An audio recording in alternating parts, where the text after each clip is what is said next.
సహోదరి సహోదరులారా, మీకు శుభవార్త. 2025 సంవత్సరంలో మొత్తం 365 అంశాలను మీతో పంచుకోబోతున్నాము. జనవరి 1వ తేదీ నుండి ప్రతిరోజు ఒక అంశము మరియు దానికి సంబంధించిన వాక్యమును పంచుకుంటాము. దయచేసి ఆ వాక్యములను వినండి, ధ్యానించండి మరియు ఆశీర్వదించబడండి. దయచేసి సబ్స్క్రైబ్ చేయండి మరియు మీ స్నేహితులతో పంచుకోండి. ధన్యవాదాలు.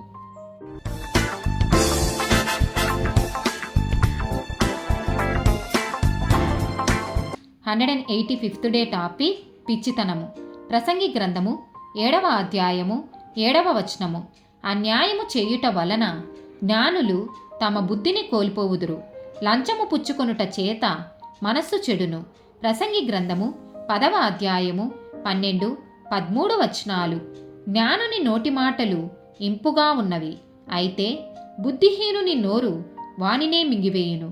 వాని నోటి మాటల ప్రారంభము బుద్ధిహీనత, వాని పలుకుల ముగింపు వెర్రితనము.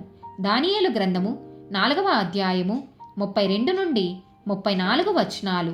తమ యొద్ద నుండి మనుషులు నిన్ను తరిమెదరు, నీవు అడవి జంతువుల మధ్య నివాసము చేయుచు పశువుల వలె గడ్డి మేసెదవు.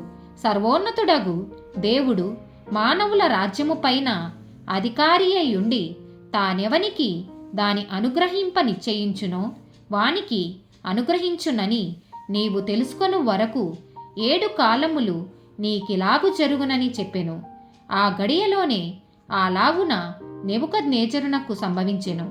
మానవులలో నుండి అతని తరిమిరి, అతడు పశువుల వలె గడ్డిమేసెను. ఆకాశపు మంచు అతని దేహమును తడుపగా అతని తల వెంట్రుకలు పక్షిరాజు రెక్కల ఈకల వంటివియు, అతని గోళ్ళు పక్షుల గోళ్ళ వంటియు నాయెను. ఆ కాలము గడిచిన పిమ్మట నెబుకద్నెజరును నేను మరలా మానవ బుద్ధి గల వాడనై నా కండ్లు ఆకాశము తట్టు ఎత్తి చిరంజీవియు సర్వోన్నతుడనగు దేవుని స్తోత్రము చేసి గణపరచి స్తుతించితిని. ఆయన ఆధిపత్యము చిరకాలము వరకు, ఆయన రాజ్యము తరతరములకున్నవి. మార్కు సువార్త 3వ అధ్యాయము 20, 21 వచనాలు.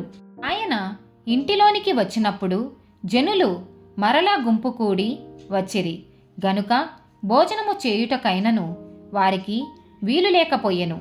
ఆయన ఇంటివారు సంగతి విని ఆయన మతి చెలించి ఉన్నదని చెప్పి ఆయనను పట్టుకొనబోయిరి.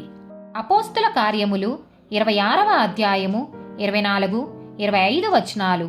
అతడు ఈలాగు సమాధానం చెప్పుకొనుచుండగా ఫెస్తు, పౌలా, నీవు వెర్రివాడవు, అతి విద్య వలన నీకు వెర్రి పట్టినదని గొప్ప శబ్దముతో చెప్పెను.